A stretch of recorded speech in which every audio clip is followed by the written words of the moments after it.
dia, boa tarde, boa noite. Estamos novamente aqui com o nosso programa Antena Tá Bom. Antena Tá Bom, sempre entrevistando as pessoas da nossa cidade, pessoas que fazem a diferença, pessoas que trabalham na nossa cidade, pessoas que representam o taboanense. Hoje eu tenho um grande desafio aqui pela frente. Entrevistar o meu segundo jornalista.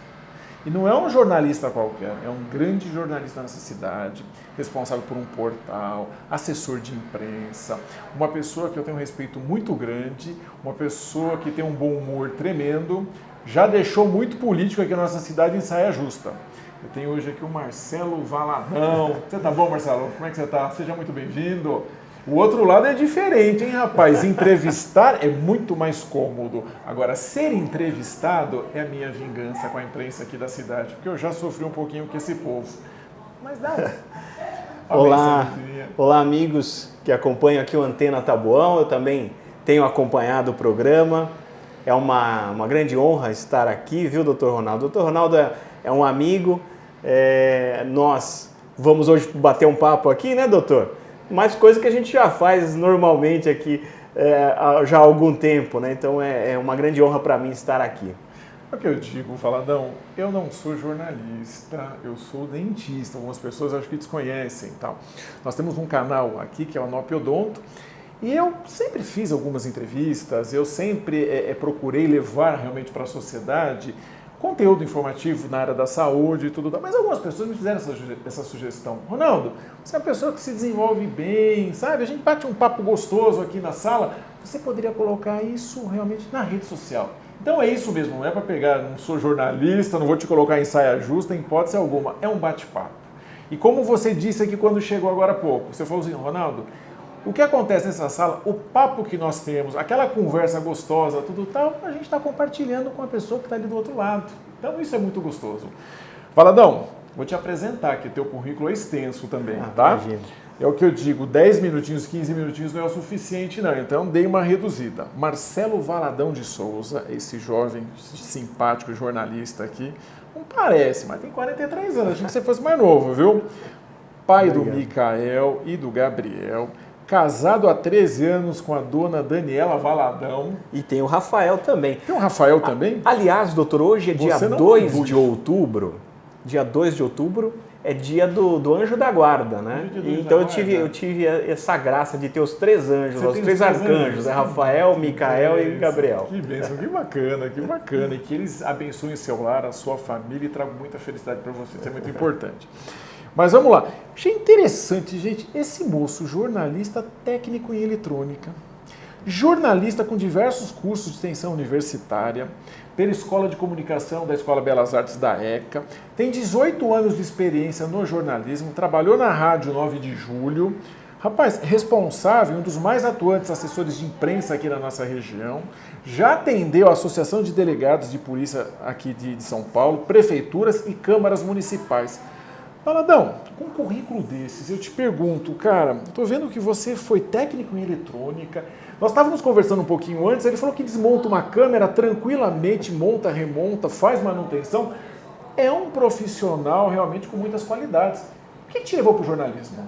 Pois é, doutor, o meu pai, ele sempre achou que eu seria um engenheiro, né? Era o sonho dele, ele sempre trabalhou, ele é eletricista, né? Trabalhou sempre com essa parte elétrica e ele queria que eu fosse engenheiro. E eu achava interessante, eu gostava um pouco disso, né? Acompanhava um pouco do trabalho dele. Mas eu cheguei a prestar engenharia até na USP, eu passei na primeira fase, só que quando eu tinha, a partir dos 13 anos, eu tinha um gravador, que eu andava com uma fita cassete sempre prontinha lá para gravar. Então eu ficava fazendo imitações, eu ficava brincando, eu estava com a minha turma, eu estava sempre gravando, né? Mas você imitava o pessoal? Como é que era? Eu imitava, negócio de imitar um pouco ainda, o Pelé, o Milton Neves. Silvio Santos? Silvio Santos, esse é preferência nacional. Ah, não, mas o Silvio Santos é muito fácil. É fácil, então o Pelé, pronto. O Pelé, mas tem toda uma preparação antes, né, doutor? Não é nada combinado já faz aqui, tempo que eu não... vendo, viu? O Pelé, por exemplo, você tem que preparar um pouco a voz, né? Mas ele tem aquele trejeito, porque eu torço pro Santos, que é o maior time da história do mundo e do universo, entende? É mais ou menos assim, é por aí. Esse teu pé tá quase indo preso, tá parecendo o Lula também. O Lula também, o Lula. Meu amigo, não me fala nessas coisas de ficar preso, porque eu tô cansado de ficar aqui, que eu não consigo ver o jogo do Corinthians. Então a gente brincava, imitava, né? Eu tinha a Redizona. Era uma paródia da Globo, então eu fazia os programas da Globo, eu gravava a vinheta, né? Não tinha internet, não tinha nada disso. Eu acho que seria um canal do YouTube, se eu fosse jovem, eu acho que eu teria saído na frente do senhor. Não, quem sou eu? Então a gente brincava, né? Imitava lá o Jornal Nacional e não sei o quê. Tudo na fita cassete. E aí alguém me falou, eu vou fazer engenharia. Eu falei, pô, mas você não vai ser jornalista?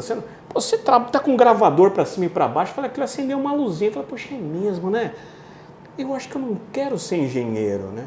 E eu tinha passado na primeira fase, eu cheguei pro meu pai e falei, pai, eu não vou ser um bom engenheiro. Eu gosto de eletrônica, tudo, mas eu quero ser comunicador, eu quero fazer jornalismo.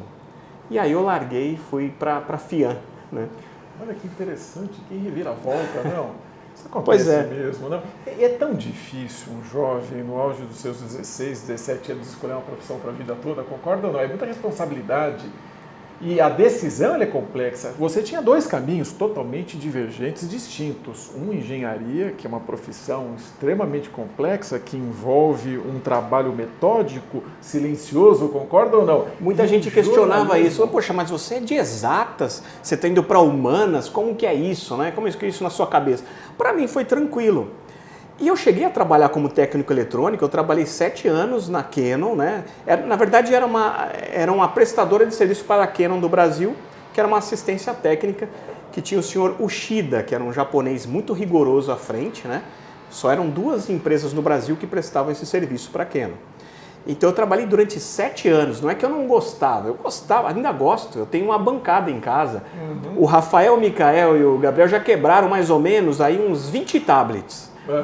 E eu consertei esse 20 vezes, né? Então eu troco e tal, até quando não dá mais, joga fora. E você atualiza ainda dentro da tecnologia? Me atualizo, procuro estar...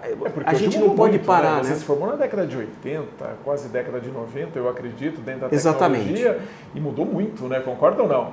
Exatamente, doutor. Agora é fundamental a educação, né? Com a educação você vai longe. Você faz qualquer coisa. Você é livre com a educação. Porque você não depende de ninguém. Você depende só do seu conhecimento de pôr em prática suas ideias. Eu sou muito grato, doutor, porque eu estudei sempre em escola pública. Na década de 80 eu estudei na escola Armando de Andrade. Eu faço questão de contar essa história aqui. Eu tinha professores excelentes. Professor de ciências, professor Pedro Ismael, trabalha até hoje no Instituto Butantan. Olha só, um professor de escola pública que era pesquisador no Instituto Butantan até hoje. Já faz aí quase 30 anos. E ele continua na ativa. É um professor sensacional. O que ele fez? Pesquisador no Instituto Butantan. Exatamente. O que ele fez? Ele montou um laboratório na escola, né? Quando eu estava na 6ª série, eu tenho até hoje o livro, eu passo para os meus filhos. Ele montou um laboratório e falava o seguinte, tinha muitos terrenos aqui vazios na cidade, falava, vocês vão lá, vocês vão pegar essa aranha aqui, toma cuidado, claro, com todo o cuidado, ensinava como capturar, vocês vão trazer essa aranha aqui porque a gente vai estudá-la.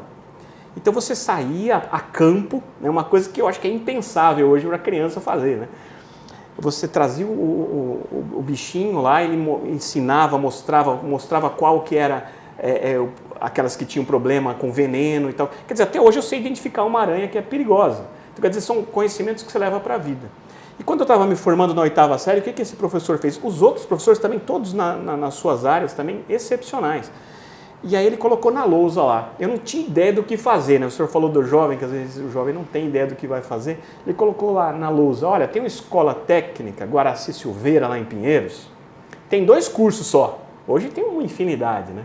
Aliás, você tem a ITEC no Taboão, né? Você não precisa nem ir para Pinheiros. Olha a facilidade que se tem hoje no ensino profissionalizante, não? Exatamente. Aí você tem eletrônica e edificações. Eu falei, poxa, eletrônica é um negócio legal, né? Vou estudar esse negócio. Tinha um vestibulinho, não era fácil para entrar, mas eu consegui passar. E depois foi o desafio de se formar, né? E quando eu me formei, aí eu fui trabalhar como técnico E ali eu tinha o meu dinheirinho para poder pagar a faculdade. Então, quer dizer, eu não dependi do meu pai. Eu tinha que pegar carona com o vizinho, que ele trabalhava em Pinheiros, saía com fusquinha lá, eu ia, acordava, chegava lá quase 40 minutos antes do horário de entrar na escola e ficava lá esperando o portão abrir para eu poder entrar, para economizar o dinheiro da passagem. Hoje a gente tem a ITEC aqui, a gente tem que valorizar isso. Né? Você, jovem, invista em você, vá atrás. Né? Valadão, eu vi isso, você caçava aranha então no meio da rua, nos terrenos baldios aqui. Vocês estão vendo a diferença do que é um estudante raiz e um Nutella? Na época dele, ele caçava aranha. Hoje em dia o pessoal está caçando Pokémon. Mudou bastante, né, rapaz? Vocês estão vendo ou não? É engraçado, doutor. Os meus filhos, eles assinam a Turma da Mônica, né, os gibis, né? E eu estava vendo uns gibis antigos que eu tinha. A propaganda que tinha, às vezes, uma criança lá, o que ela tinha? Era bola, era um taco de beisebol, era não sei o quê. E eu vi lá um vidro com uma aranha dentro, que você usava para brincar com as meninas, assustar as meninas. Então você gostava dessas coisas, né? É verdade. Mas mudou bastante, né? Mas, Valadão, eu tenho certeza que quando você fez uma escolha por um ensino profissionalizante, você conseguiu ser inserido no mercado de trabalho rapidamente. Isso ajudou no teu custeio, nos teus estudos futuros? Sem dúvida. Foi o que fez. Pagou a faculdade? Eu paguei a faculdade. Eu lembro que o meu pai ele me ajudou a comprar o meu primeiro carro, né? Esse ele me ajudou. Era um Gol GTS. Nossa, adoro. Eu tenho até uma miniatura. Era um carro de boy. Só que não adiantava ter o carro de boy e não ter dinheiro para pôr gasolina, porque meu pai não dava dinheiro para pôr gasolina, não. Então chegava o pagamento, eu ia para pagar a mensalidade da faculdade, eu batia até cair as moedinhas lá. Pega essa aqui para você comer uma bala. Não sobrava nada do salário, mas era divertido. Agora tem uma outra coisa, doutor, que eu acho importante falar.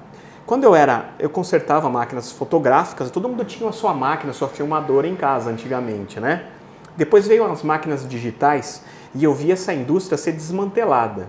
Tanto é que a empresa que eu trabalhava fechou, só ficou uma assistência no Brasil para Canon, né? Então, no final de semana, o que eu fazia? Eu ia com a mochila na Conselheiro Crispiniano e pegava máquinas para consertar em casa no final de semana de todas aquelas lojas. Enchia a mochila, chegava em casa, no final de semana, passava o final de semana consertando máquina e segunda-feira eu ia devolver, no final do dia, né? Deu para ganhar um dinheirinho com isso. Só que a indústria mudou, chegaram as máquinas digitais, então não tinha mais aquele conserto, a máquina era descartável. E pior, depois mudou de novo, porque veio o celular que tira foto e filma. Quem tem máquina fotográfica hoje em casa que não seja profissional? Se você é fotógrafo, ok, você tem o seu equipamento. Se você não é, para tirar foto caseira, você usa o quê? Celular. É o celular. O celular hoje é a grande ferramenta. Outro dia eu assisti um programa e eles perguntaram quais são os maiores 100 inventos da humanidade. Então ali eles mostravam a agulha, a roda, uma série de coisas. E o principal, o maior dos inventos é o celular. Porque é um computador, é uma lanterna, é um telefone, é um computador de bolso. Ele envolve uma série de outros equipamentos que está revolucionando o mundo. Hoje, quando você anda nas ruas e você vê que as pessoas estão hipnotizadas lá mexendo no celular, é o grande, vamos dizer, não sei se é o grande benefício ou o grande mal da nossa sociedade, é o celular. Porque as relações humanas estão desaparecendo.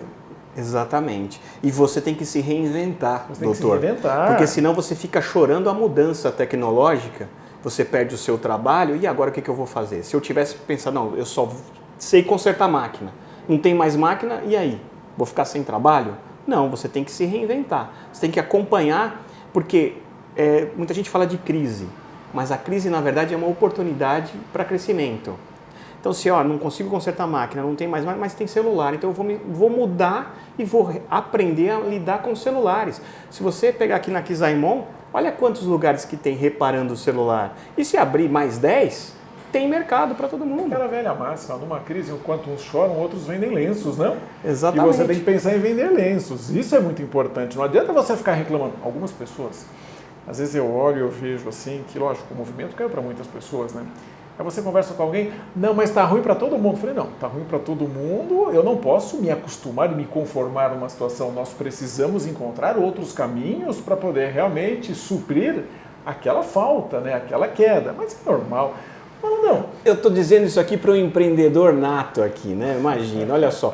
E uma coisa que eu quero dizer e deixar registrado aqui, que o Dr. Ronaldo está de parabéns, né, juntamente com a doutora Isabela, por essa iniciativa da NOP ETEC, que é a escola profissionalizante que dar um empurrãozinho, né, nessa juventude, né? Assim como eu fiz o curso profissionalizante, né, é uma escola que possibilita isso para as pessoas. Sim, né? você sabe que o curso profissionalizante é uma oportunidade que normalmente você tem, você que está aí do outro lado, se você for jovem, é muito importante em que sentido? Você tem um contato com uma profissão e você vai ver se realmente você tem interesse, se você gosta, porque é muito difícil uma pessoa entra numa faculdade de medicina, estuda anos a fio realmente para poder passar no vestibular, chega no primeiro ano, olha e fala, não era isso que eu queria. Perdeu-se 2, 3 anos. No caso do Valadão, o Valadão ele gosta ainda da eletrônica, mas ele encontrou realmente uma outra paixão, né, na vida dele, que foi o jornalismo, que é um excelente jornalista aqui. Já vi esse moço colocar tanto político em saia justa aqui. São entrevistas fantásticas, eu acompanhei todas nas últimas eleições, fantástico, fantástico, é o concurso. Mas tem uma outra paixão na vida desse moço aqui também, né, que eu percebo, veja bem, olha, ele é comediante, imitador, porque tem bom humor, é um artista. Você tem uma veia artística muito desenvolvida, até por isso que você acabou procurando o jornalismo. Mas você também é muito religioso, não, Valadão? Eu acho muito bonito essa tua parte. Eu já vi em algumas postagens suas, eu vejo realmente, você é muito atuante dentro da Igreja Católica. Muito interessante, você é realmente uma pessoa multifacetada, né? Você tem muitas... Isso é bonito. Ó, eu tinha uma grande amiga minha que dizia o seguinte, na vida, para uma pessoa ser saudável, ela precisa ter uma religião, para poder ter realmente uma comunhão com a sua espiritualidade. Você tem que falar mais um idioma para desenvolver o seu cérebro. E tem uma profissão. Se você tiver realmente, ou seja, você tem que ter estudo, né? Você tendo todas essas qualidades, você é um homem feliz. Você pode viver bem em sociedade. E você é um homem que vive bem em sociedade. Me conta esse teu lado religioso dentro da Igreja Católica. Então, a busca por Deus é algo que é inerente ao ser humano, né? Tanto a filosofia, né, fala do bem maior, né, do sumo bem, você vai ter essa busca pela verdade, faz parte da existência humana. Doutor, engraçado, eu fui procurar a igreja, eu já tinha mais ou menos uns 12 anos.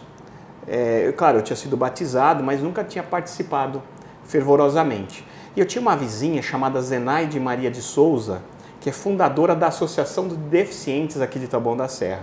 Ela era uma cadeirante e eu tinha uma amizade com ela, nós jogávamos xadrez, né? E aí quando ela fundou a associação, ela me chamou, Marcelo, você não quer ajudar como voluntário? Eu tinha 12 anos na época. Então a prefeitura, ela cedia, às vezes, o transporte e a gente se reunia numa creche ali perto do Hugo Arduini, a Emi Mônica, se não me engano, a Mônica lá. Então era um final de semana por mês, então eu era responsável por pegar os deficientes na casa deles, né? Ia com a perua, eu me achava importante, né?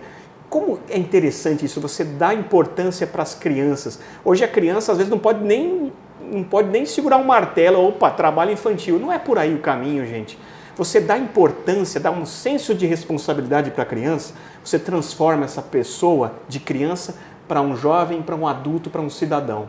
Então eu saía me achando o ser mais importante da face da terra. Nossa, eu sou importante, eu vou pegar uma pessoa na casa dela. Então você começava a visitar essas pessoas. E um deficiente. Isso, só os deficientes, né? Eles já ficavam esperando, então você via a alegria que eles tinham. E você aprendia a lidar com ele, não com pena, mas como um outro ser humano. Isso me fez crescer muito. Só que aí eu precisei sair da associação, né, depois de 2 anos, né, fazendo isso, e eu sentia uma falta muito grande de fazer isso.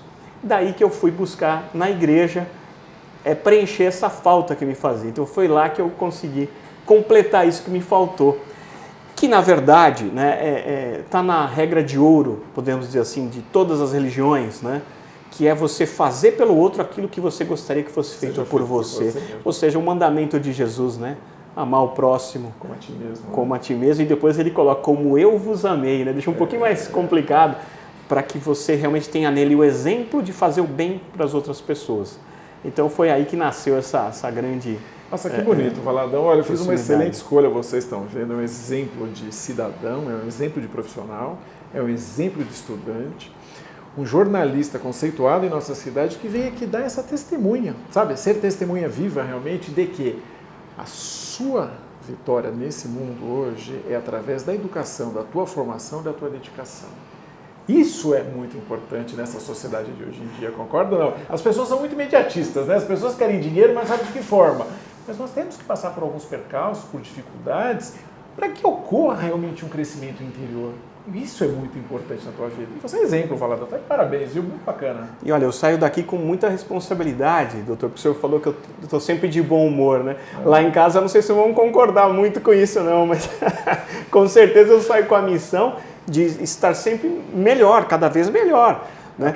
Foi uma coisa que me chamou a atenção, porque a gente tem sempre que melhorar. É claro que eu não vou menosprezar a minha própria história. Realmente eu procurei fazer as coisas da maneira correta, e conquistar, né, essas condições. Mas a gente tem sempre que fazer uma autocrítica e ver que a gente precisa sempre melhorar muito. Né? Então, acho que esse programa que o senhor bolou aqui, trazendo as pessoas e partilhando as experiências, ajuda a todos nós a sermos melhores. Mas, Valadão, você é uma pessoa que eu tenho um carinho muito grande, você presta serviço para mim, é uma pessoa que faz textos primorosos, sou seu fã. E por isso que eu fiz questão que você estivesse aqui.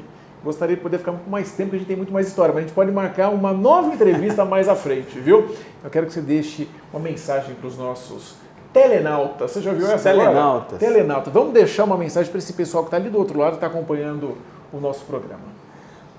Olha, gente, você tem dentro de você muitas respostas para aquilo que você busca, porque você é a imagem e semelhança do Criador. Né? Ainda que muitos possam pensar que Deus não existe, se você olhar um pouquinho à sua volta, você vê a grandiosidade do mundo, que é um dos planetas, né, desse vasto universo. Então imagina, isso é uma prova realmente da existência de Deus. Então, se você é semelhante a Ele, você pode buscar sempre crescer como pessoa e principalmente fazer alguém pelo seu próximo, né? Então a gente nunca pode deixar de ajudar as outras pessoas e ali a gente está plantando a nossa felicidade, com certeza. Solidariedade. Sempre isso. Nós estamos aqui para servir também, ajudar o próximo, tentar fazer o melhor, seguindo o mandamento de Cristo realmente. Fazer o bem sem olhar a quem e não cobrar nada também, e amar o próximo como a ti mesmo. Valadão, quero te agradecer de coração. Te digo uma coisa, aprendi muito contigo aqui hoje. Olha, eu sou dentista, mas estou me encontrando no jornalismo também, viu, rapaz? Olha, é muito bacana, viu? Sei não, acho que eu vou prestar um vestibular em jornalismo, viu, rapaz? Não sei se eu vou chegar perto do que vocês são, porque, olha, vou fazer uma outra ressalva aqui. A nossa imprensa aqui é maravilhosa. Quero até mandar um abraço a todos os grandes jornalistas aqui de Taboão da Serra. Já tive a oportunidade, você é o segundo jornalista que eu entrevisto aqui. O primeiro foi o professor Mário, que é ao concurso também, uma pessoa espetacular, uma pessoa que todo mundo tem um carinho muito grande por ele. Ele enfrenta realmente um desafio na vida dele, né? Sim. Eu acredito que seja o único jornalista deficiente visual no Brasil, tá? Quizá, acho que até do mundo, viu, rapaz? Ele é uma pessoa que chega para você e diz o seguinte: Ronaldo, olha, minha matéria está na página 5, eu escrevi, tem uma foto, a pessoa está assim, eu não acredito que ele seja cego, porque ele descreve com detalhes. Ele tem pessoas muito boas ao lado dele, mas exercendo isso, é bonito. Parabéns, gente, parabéns a toda a imprensa da nossa cidade e o meu muito obrigado a você que vem acompanhando aqui o nosso programa, porque as nossas pautas são sempre assim, com pessoas interessantes, pessoas bacanas, pessoas que fazem a diferença em Taboão da Serra. Esse é o Antena Taboão. Bom.